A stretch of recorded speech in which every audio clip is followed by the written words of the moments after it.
Antes de iniciar con este video y su análisis, te recuerdo que esta serie se publica originalmente en el Facebook de Walmart Dibujo y Relato Psicológico, y estos videos ya se han presentado ahí hace tiempo.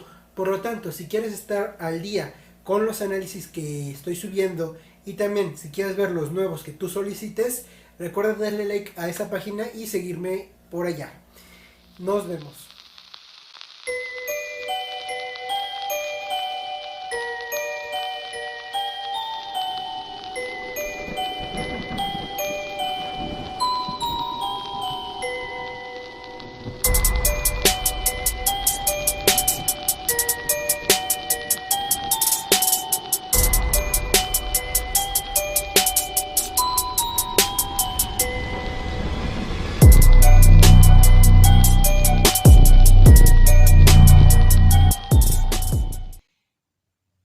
Los bucles, si tú mueres y al final simplemente vas a renacer, la muerte empieza a carecer de sentido. Es como si tú tuvieras un juego, pierdes y regresas al punto de guardado. Obviamente le va a molestar porque no logra pasar de ese punto, pero va a seguirlo intentando. Va a seguir intentando pasar ese nivel. Para los demás, la lógica que sería es que digamos, para una lógica real, tú no volverías a arriesgarte o seguir, o sea, tendrías mucho cuidado más que nada de no morir, y pensarías que es importante. ¿Por qué? Porque no hay una repetición, no va a haber vuelta atrás. Aquí no, poco a poco se va a dar cuenta con las muertes que finalmente solo va a repetirlo, va a volver a nacer, y al principio intenta arreglar las cosas con formas que van cambiando, ideas que se le van ocurriendo, pero aquí sucede algo muy fuerte. Eso tiene que ver con la psicología japonesa y con el propio problema del síndrome de Hinamizawa y las responsabilidades de Erika. Todo se va sumando. Tienen los personajes una mentalidad de primero otros, luego yo. Esto ya es una parte donde al llegar a ser tan intensa como en el anime, los personajes no saben pedir ayuda. ¿Por qué? Porque deben ser responsables de sí mismo y dar su ayuda al otro, pero no pueden ser una carga del otro. De hecho, es uno de los problemas principales en Japón, el que la gente que necesita ayuda no la sabe pedir porque se siente una carga. Es los principales problemas de culpa que hay en las personas japonesas, es esa, el sentir que no dan lo necesario. Entonces, en vez de pedirle ayuda a los demás personajes o decirle lo que está pasando, ella opta por darle alguno que otro consejito que cree que tal vez resuelva. Pero como ella, cuando muere, no recuerda los últimos momentos de su muerte, no sabe quién la asesinó, no sabe por qué siempre ocurre en el mismo momento. Incluso ella no va a saber cómo mueren los demás personajes. Ella solo sabe que ella muere, ni siquiera sabe que los demás personajes después les pasa eso. Entonces, algunos detalles que ella puede decir como consejos para ayudarlos están incompletos, porque no sabe cómo van a reaccionar, no sabe qué efecto va a causar, simplemente intenta al azar a ver si funciona. Como decirle a Keiichi que mantenga el bate junto con él, porque sabe que algo malo va a pasar, pero no sabe qué es. Y entonces al final lo único que hace es hacer que Keiichi crea que Rena y Mion le quieren hacer daño, cuando no era lo que Erika trataba de decirle. Después le dice algún personaje que no debió de haber hecho algo, pero si se lo hubiera dicho antes, hubiera evitado la desgracia, como decirle directamente a Keiichi que es riesgoso que se vaya a ver el santuario antiguo de Yashiro-sama. No se atreve a hablar con ellos, no se atreve a decirles. Por mucho tiempo ni siquiera sabe que los demás personajes también recuerdan parte de los demás bucles. Parte. Y esto va a ser muy importante en el siguiente punto, que es que a lo largo de los bucles ella se va cansando. Tantos años en el mismo espacio y demás hacen que se quiera rendir. y ella misma lo expresa, que no vale la pena y que el destino está escrito y no puede pelear contra el destino y más cosas. Bueno, es algo que es natural porque no lo logra resolver, pero realmente no está haciendo algo útil, no está haciendo algo más allá. Sus limitaciones por su tamaño, por no tener tanta fuerza, por no tener una verdadera influencia en el pueblo. ¿Por qué? Porque ella no puede tomar las decisiones sola. Los que van a tomar las decisiones son solo si las tres familias se juntan. Y en el caso, por ejemplo, del gobierno puede tomar ciertas decisiones de tratos con la ciudad. Y el caso de la otra familia, la familia Somosaki, técnicamente toma decisiones y hacen actividades todo el tiempo, porque pues, es una mafia familiar, cosa que no tiene ella. Entonces ella no tiene realmente poder. Al tratar de arreglar ella todo sola, lo único que hace es que baje su autoestima, tenga un deseo que en lugar de ayudarlo, motivarle por salir, le lastima, porque no puede conseguirlo. No puede conseguirlo, pero es porque no está haciendo lo correcto. Cuando se empieza a rendir, es cuando convenientemente empieza a externarle a Keiichi lo que realmente pasa, que al final ella sabe lo que pasa, que lo ha visto y qué tal. Las cosas empiezan a cambiar. Empieza Keiichi a decirle, no va a suceder esto, yo lo voy a cambiar y yo voy a hacer algo diferente. Va a haber otra realidad.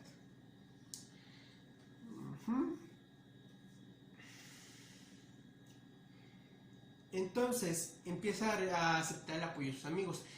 Descubre que cada uno recuerda una parte de sus bucles pasados. Ella probablemente no sepa que casi todos los bucles, casi todos murieron. Que incluso cuando sobrevivieron, después fueron asesinados en la escuela todos los que viven en Hinamizawa. Ellos recuerdan parte de los bucles porque al parecer la maldición de Yoshiro-sama también tiene cierto efecto en ellos.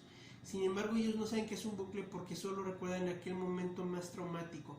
Solo recuerdan haber lastimado a otro y asesinado a los demás porque fue un momento muy muy traumático. Al igual que Rika, solo se borra el último momento de su vida. A ellos al contrario se les borra la mayoría de su vida y solo recuerdan cierto momento en el que se sienten culpables.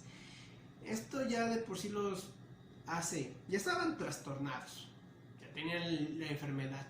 Ahora, soñar esto, aunque no lo acepten, es algo que les afecta psicológicamente, porque hace que sus actitudes inadecuadas, sus problemas para pedir ayuda, sus facilidades para relacionarse entre sí, se limiten a los juegos que tienen en lugar de ir más allá al tipo de vida que tenían antes y tienen ahora. Incluso Ren hace muchas veces la especificación de que todos tienen un pasado del que no quieren hablar. Rika llega a esto, no sabe realmente qué son capaces sus amigos. Sabe cuando necesitan ayuda, pero no sabe hasta dónde pueden llegar. Entonces, sin embargo, decide aceptarlo porque llega un punto donde estuvo muy cerca de resolver la situación. Acepta estar con sus amigos, incluso le pide a Hanyu que se vuelva material. Logran llegar a resolver la situación. Para algunos dicen, ya pasó, ya se resolvió, ya no pasa nada. No, todo lo demás que ya expliqué se queda en su mentalidad. Ya su mentalidad es así.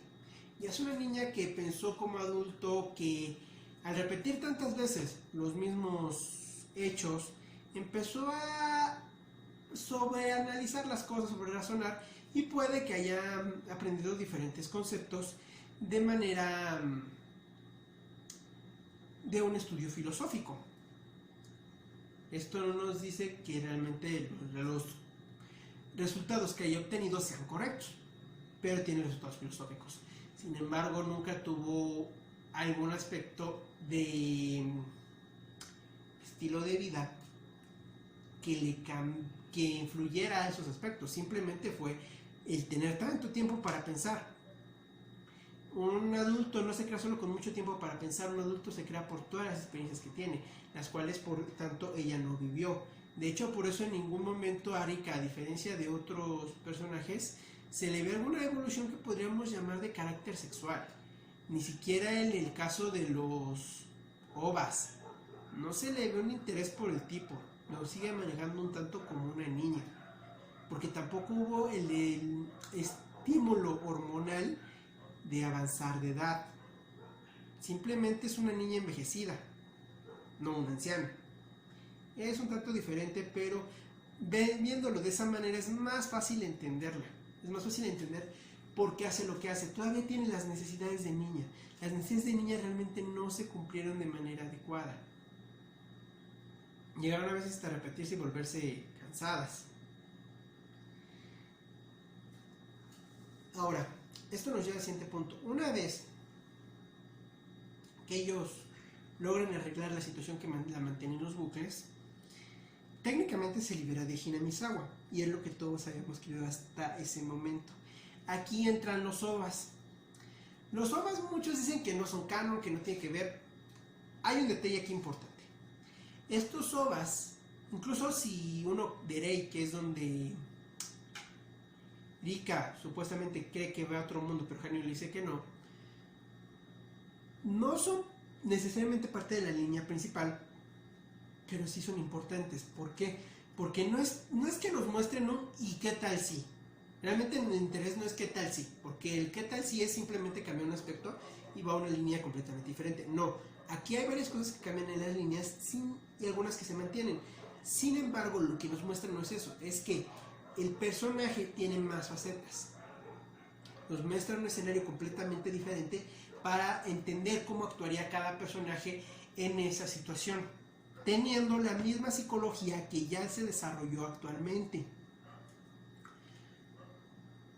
Algunos de una manera un poquito más amable, como la reacción de el Loba, donde las dos gemelas Onosaki y Irena querían convencer a Keiichi que se fuera con una de ellas. No fue una situación muy violenta, pero sí podemos ver cómo hubieran actuado los personajes. Ahora, es importante analizar el estado de Rika en estos ovas porque nos va a decir mucho. Primero, cuando Rika con Satoko aparecen en otro universo en ese ova, es algo que nos muestra justamente que Rika desconfía de todos y la verdad no siente algún apego ni miedo por abandonar. Tanto que en ese momento dice, esto es raro, no te acerques a ellos, no voy a confiar ni tratar de pedirles ayuda. Es desconfiada y incluso se arriesga a sí misma cuando podría haber buscado otra opción, porque finalmente solo va a morir en reencarnar. Pero ya es muy sádica, hace mucho énfasis en que la Hanyu de este mundo se espanta y le dice, la Rika de mi mundo es puro amor, es buena y pura. Y Rika se enoja y dice, qué ridícula. No dice eso porque es un adulto, es porque es una niña que ya vio toda la maldad del mundo, ya murió varias veces y vio que a nadie le importó. Así lo pensó ella, o sea, dice, el preocuparse por eso son tonterías de niños. Pero no es que sean tonterías de niños, sino tonterías de un mortal, que no es el caso de ella. Vemos también que hay otra realidad donde tanto Satoko como ella saben la catástrofe de Hinamizawa, pero les parece divertido y se ponen a jugar. Y Hanyu es la que trata de detenerlos. Rompe mucho la cuarta pared en ese, pero también vemos realmente que los personajes, una vez teniendo esa conciencia de un multiverso, la verdad es que va a haber muchos donde dicen, bueno, se repite y ya, se vuelve a arreglar. Que esto nos va a dar paso a cosas que suceden adelante, porque ya no ocurre cuando él ya resuelve el problema. Después, tenemos otro OVA donde ella viaja al pasado, viaja en un bucle donde sí existe su mamá. Las reglas sí son diferentes, su mamá no ha muerto, pero y ella es la portadora de Yashiro-sama. Se supone que este fue un sueño. Hay quien está en controversia que no, que Hanyu no me dijo que podía pensar que era un sueño, pero no se lo afirmaba. Realmente, si fuera un sueño, no. La parte importante es que Rika realmente en ese sueño entró en sus dos deseos en controversia. Es el punto importante, ver un personaje donde ella quería un mundo feliz, quería un mundo de novia, todas las derechas que hubo, pero tenía cierta lealtad y cierto valor que le dio a la vida que ya había construido.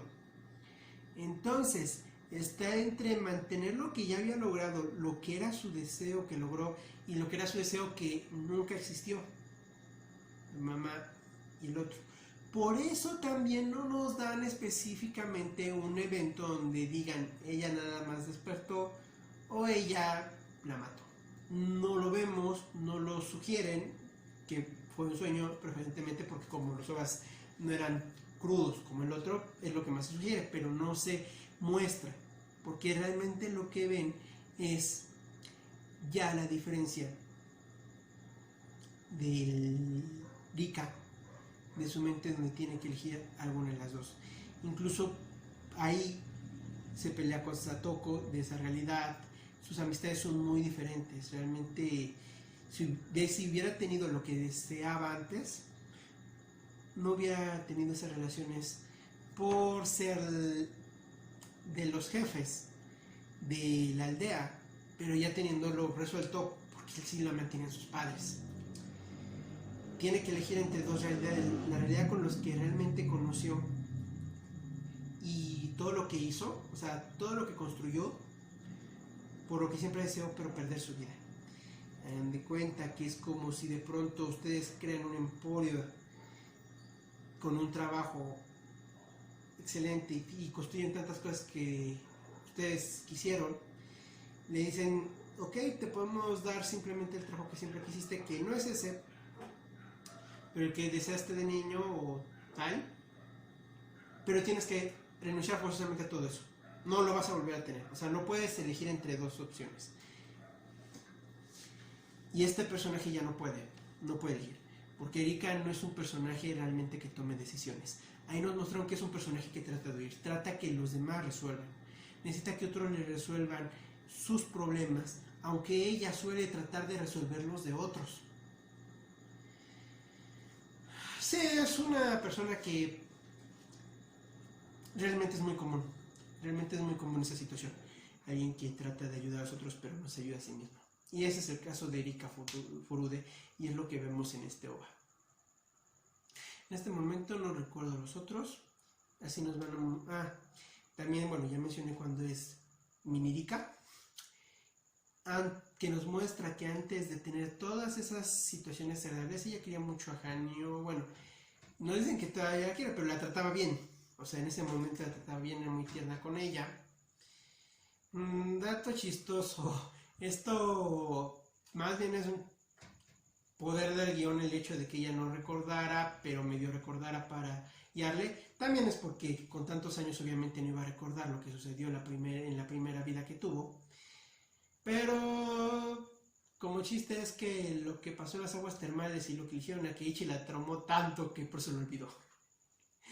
Y si no entiende por qué vuelvan a ver ese OVA en la cara que pone la pobre Minirika cuando ve lo que están haciendo a Keiichi. Pobre niña, se traumó. Ahora, ya que vimos un poquito más de la realidad de estos personajes, vamos al momento donde la línea, no la real, sino la línea canon, la línea principal más bien, porque lo que, como les acabo de explicar, es que los multiversos son reales, ocurren y hay cambios, pero son reales. Simplemente es la línea que nosotros vamos a ver. Y esto también se va a ver más adelante, lo de la línea a la que nos estamos dirigiendo, porque después se vuelve a partir. Vamos a esto. Ella regresa al mundo. Ella estamos en su mundo normal donde salvan el día y siguen creciendo. Pasa otro año. Ella ya no está tan unida al club, al igual que Satoko, no tanto porque Keiichi cambió las reglas y las quitó, sino porque al agregar más gente Keiichi, al irse Mion, todo demás cambia mucho el contexto. Le es muy fácil despedirse, como les decía, muere constantemente, la familia ya no es lo que es un lazo intenso, sino algo que es reemplazable.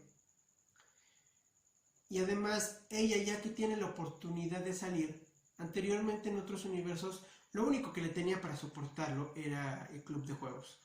Que estuviera jugando todo el tiempo y de todos modos no vale la pena, va a volver a morir y demás, aunque sea divertirse en el acto. Es lo que tenía.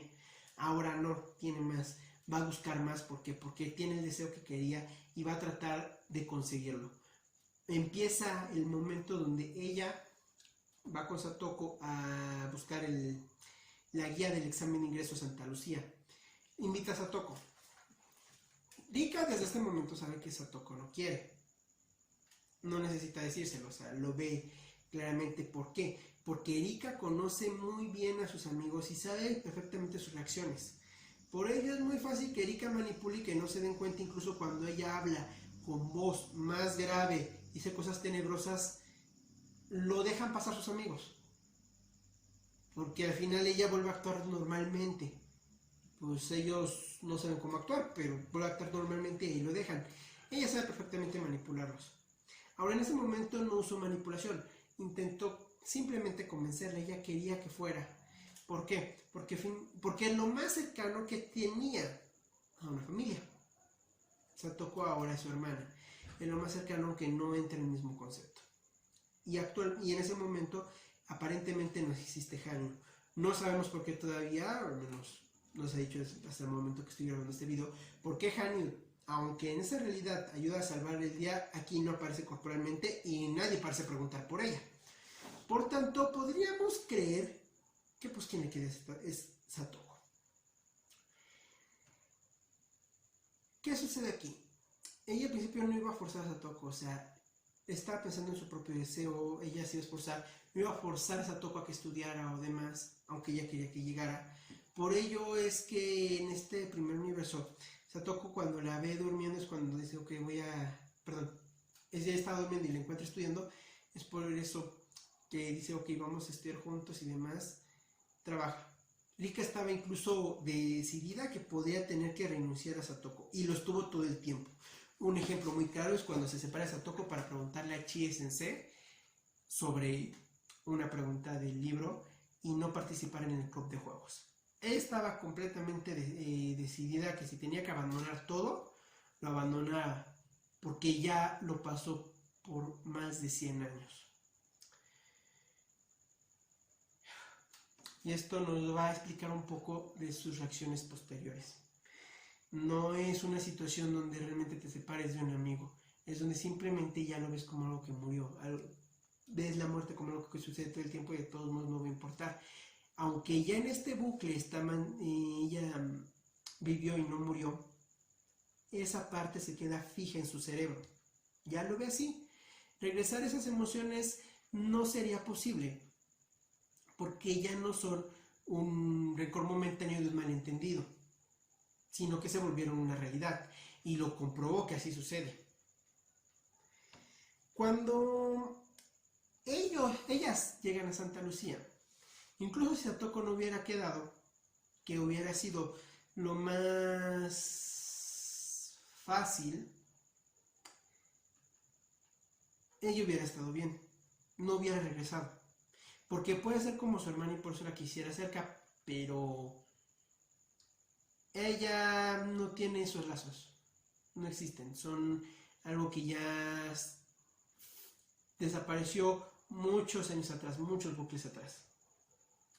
Cuando ellas entran a Santa Lucía,